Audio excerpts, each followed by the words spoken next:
ഒരു പരമാധികാര രാജ്യത്തിന്റെ പ്രസിഡന്റിനെയും പത്നിയെയും മറ്റൊരു രാജ്യം സൈനിക നീക്കത്തിലൂടെ പിടികൂടി കൊണ്ടുപോവുക.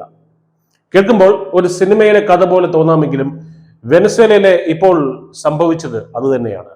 വെനസ്വേലൻ പ്രസിഡന്റ് നിക്കോളാസ് മഡൂറോയെയും അമേരിക്കൻ സേന തടവിലാക്കിയതോടെ ലോകരാജ്യങ്ങൾ ഇപ്പോൾ രണ്ട് ചേരികളായി തിരിഞ്ഞിരിക്കുകയാണ്.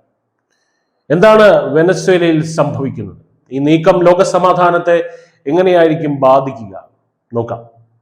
2026 ജനുവരി ആദ്യ വാരം ഓപ്പറേഷൻ അബ്സല്യൂട്ട് റിസോൾവ് എന്ന പേരിൽ അമേരിക്ക നടത്തിയ മിന്നൽ നീക്കമാണ് ഇപ്പോൾ ആഗോള രാഷ്ട്രീയത്തിൽ വലിയൊരു ഭൂകമ്പം സൃഷ്ടിച്ചിരിക്കുന്നത്. വെനസ്വേലൻ തലസ്ഥാനമായ കാരക്കാസിൽ വ്യോമാക്രമണം നടത്തിയ അമേരിക്കൻ സേന പ്രസിഡന്റ് നിക്കോളാസ് മഡൂറോയെയും ഭാര്യ സിലിയ ഫ്ലോറിസിനെയും പിടികൂടി US കൊണ്ടുപോയി. മയക്കുമരുന്ന് കടത്ത്, നാർക്കോ ടെററിസം തുടങ്ങിയ കുറ്റങ്ങൾ ആരോപിച്ചിട്ടാണ് US ഈ നടപടി നടത്തിയിരിക്കുന്നത്. ട്രംപ് ഭരണകൂടത്തിന്റെ ഈ അപ്രതീക്ഷിത നീക്കം അന്താരാഷ്ട്ര നിയമങ്ങളെ കാറ്റിൽ പറത്തുന്നതാണെന്ന ആരോപണം ഇതിനോടകം ഉയർന്നു കഴിഞ്ഞു. ഈ വിഷയത്തിൽ ലോകശക്തികൾ ഇപ്പോൾ രണ്ട് വ്യക്തമായ ഗ്രൂപ്പുകളിലായി വിഭജിക്കപ്പെട്ട് കിടക്കുകയാണ്, രണ്ട് ചേരികളിലായി. റഷ്യയും ചൈനയും ഈ നീക്കത്തെ അതിശക്തമായി അപലപിച്ചു. ഒരു രാജ്യത്തിന്റെ പരമാധികാരത്തിന്മേലുള്ള കടന്നുകയറ്റമാണിതെന്നും മഡൂറോയെ ഉടൻ മോചിപ്പിക്കണമെന്നും റഷ്യ ആവശ്യപ്പെട്ടു.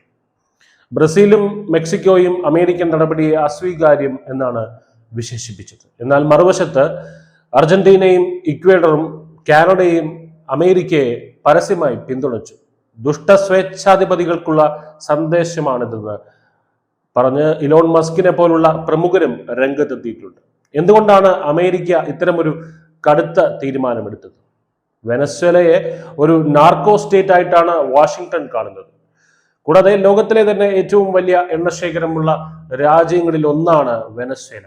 മഡൂറോയെ മാറ്റുന്നതിലൂടെ വെനസ്വേലയുടെ എണ്ണ വിപണിയിൽ നിയന്ത്രണം കൊണ്ടുവരാമെന്നും ട്രംപ് ഭരണകൂടം ലക്ഷ്യമിടുന്നുണ്ട്. ഇതിനിടെ യൂറോപ്യൻ രാജ്യങ്ങളായ ബ്രിട്ടനും ഫ്രാൻസും ജാഗ്രതയോടെയുള്ള സമീപനമാണ് സ്വീകരിക്കുന്നത്. അധികാരം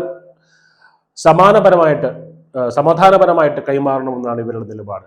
അമേരിക്കയുടെ ഈ നീക്കം അന്താരാഷ്ട്ര നിയമങ്ങളുടെ ലംഘനമാണോ അതോ ഒരു ജനതയെ സ്വേച്ഛാധിപത്യത്തിൽ നിന്ന് മോചിപ്പിക്കാനുള്ള പോരാട്ടമാണോ എന്ന കാര്യത്തിൽ ലോകം ഇപ്പോഴും തർക്കത്തിലാണ്. വെനസ്വേലയിൽ ഒരു ആഭ്യന്തര യുദ്ധത്തിനുള്ള സാധ്യതയും തള്ളിക്കളയാനാവില്ല.